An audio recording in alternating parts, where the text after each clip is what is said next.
Hello, my friend. Stay a while and listen. What's going on, guys? It's Filthy and we're back with another video. Today we're looking at Uliana, which is the starting set for Monk in Season 24. Now, we have previously done a guide on how to do T16 and Gr90 with this fully kitted out, but I thought a guide with pretty much minimum items, clearing Gr70 with 0 paragon to unlock primals would be a good thing. Now primals, obviously it feels really nice to get that beam of dream. I will show you how to do it. We've only got the 1 legendary gem. We've only got 3 gear pieces to find, to be perfectly honest. The rest, we've got yellow rings, a yellow belt, we've got a couple of craftable legendary items. This will be much easier for you. It is a little squishy, as you might be seeing from the background footage. There are easy to get items that will buff your toughness, but I've literally left everything possible out of this just to make it as easy as possible, so we don't have even, in fact, one of the gear pieces that normally you would take for an EP monk. Point I'm getting at, you will find this much easier, but you can still smash 70 even though you are a little squishy. Before I do tell you exactly how to do this, welcome to anybody who's new. There is a link in the description for the Twitch stream, and as always guys, a thumbs up brightens my day. Right, so let's have a look at Uliana. So the 2-piece, every 3rd hit of our spirit generators explodes. No, it doesn't. It applies exploding palm. So when we hit every 3rd hit of Way of the 100 Fists, we get an EP. EP is a dot. It does damage over time, so it's like 6,000% plus in 9 seconds. So you can simply apply EP by using your generator. I would recommend pressing it. Obviously it does cost spirit, which is a bit of a bummer, but I would look to manually apply. The 4-piece 7-sided strike gets a damage buff. It's still realistically EP that does the damage on Gr70, so what we're taking away from the 4-piece is we get 77% damage reduction for 7 seconds after we apply EP. So that can be with our generator, or it can be manually. Now obviously if you don't have an EP out, you've got no toughness. You know, if this 7 seconds runs out, you will just get completely annihilated, but you just need to make sure you're spamming EP when you can, spamming your generator, and you should have the damage reduction. 77% sounds a lot, but we've got no other layers of mitigation, which is probably why we're a little squishy on Gr70. The 6-piece increased damage of exploding palm by 9,000%, obviously pretty huge, and 7-sided strike detonates EP. So when you hit with 7-sided strike, it will detonate any EPs you have out. To tell if an enemy has an exploding palm applied, they just have blue stuff over their head. It looks like they've got this little kind of cold bleed effect. If you see that on a few enemies, you can happily press 7-sided strike and blow them all up.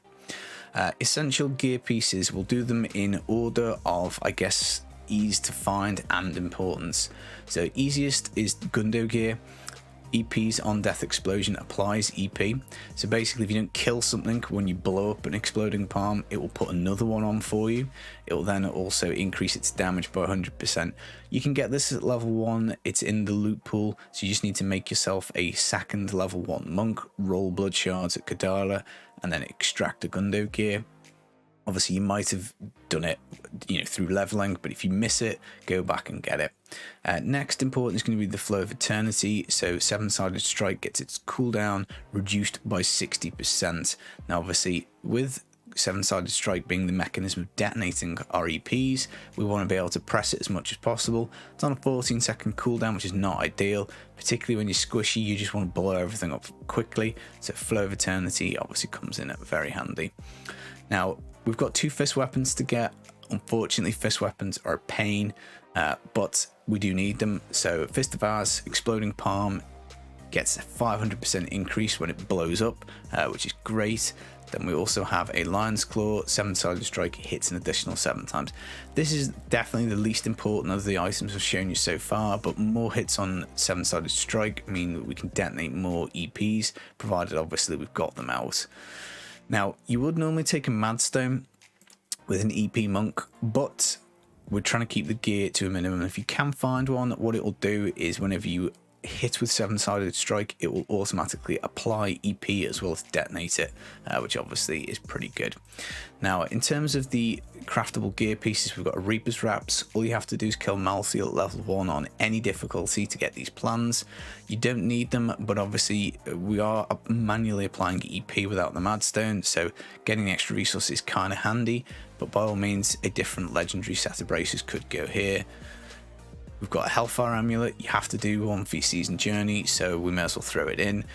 Realistically, any amulet with cold or double crit would be pretty good. And then yellow belts, yellow rings, we can't do much better than that. Now, what I would do early on is I would be looking to find these 2 items. So Spirit Guards would be great. They would give us up to 60% damage reduction. After we use Way of the 100 Fists, that would come in pretty handy. We wouldn't be hanging on for toughness quite so much in the footage.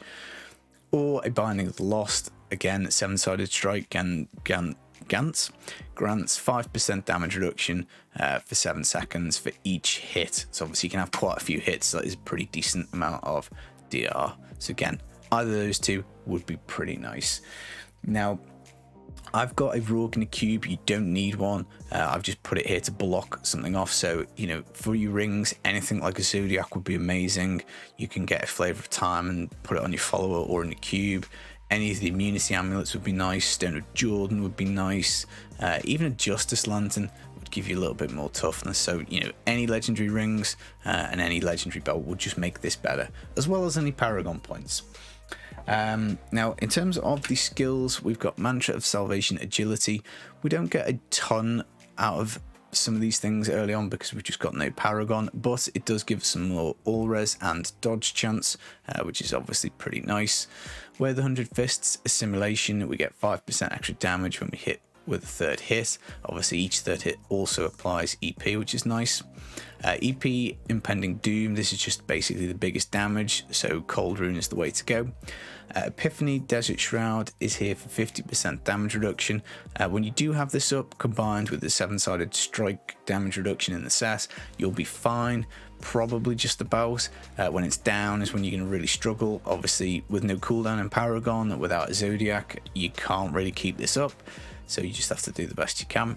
7-sided strike, sustained attack. Obviously, it's on a 14-second cooldown, which is why the Flow of Eternity is just, you know, absolutely brilliant. Dashing strike, blinding speed. This is here for dodge chance. Try and just keep the dodge chance bonus up as much as you can or when you need it. Again, no cooldown does make it difficult, but dodge chance is pretty good. Because we're squishy, if we can just avoid damage completely, that is very beneficial. With that in mind, we've got the Guardian's Path passive, 35% dodge chance whilst dual wielding, which is great. Beacon of Etar for 20% cooldown reduction, so Epiphany comes back super fast. 7-sided strike comes back super fast. I'm tripping over my words today, guys, it's very early. 6th Sense, reduced all non-physical damage by 25%. I found I had to take this, we were just too squishy without it. And near-death experience. You know what I'm going to say? We're squishy, we're going to need it.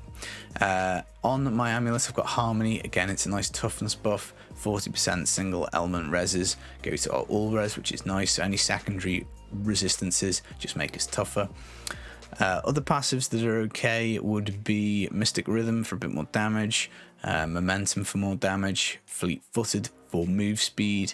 And you could try Transcendence and just heal yourself up when you're doing your 7-sided strike, but yeah, probably not great.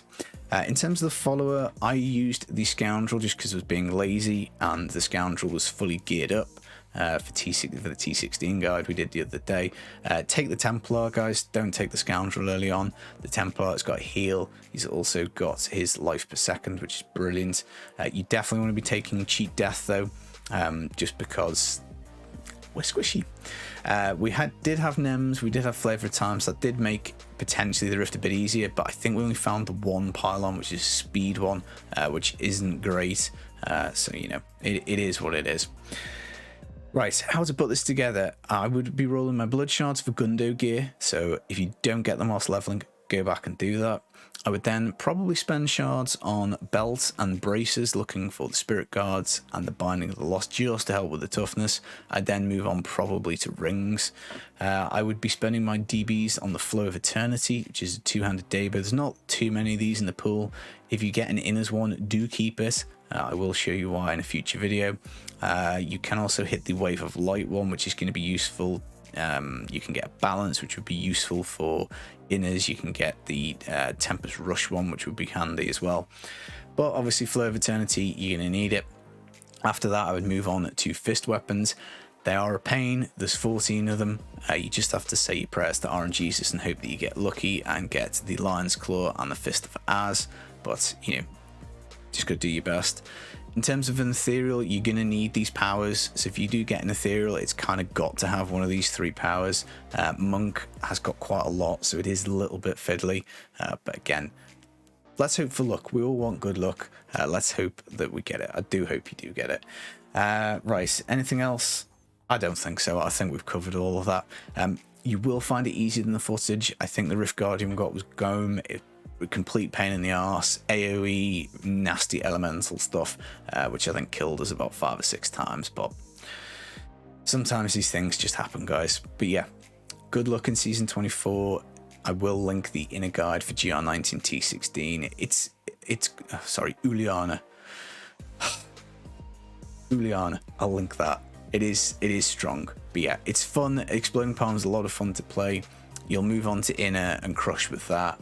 You might set up Legacy Dreams, Wave of Light. I don't know. We're going to have to see how powerful everything is. But yeah, I'm looking forward to doing this. Then into inner. It's going to be a fun season.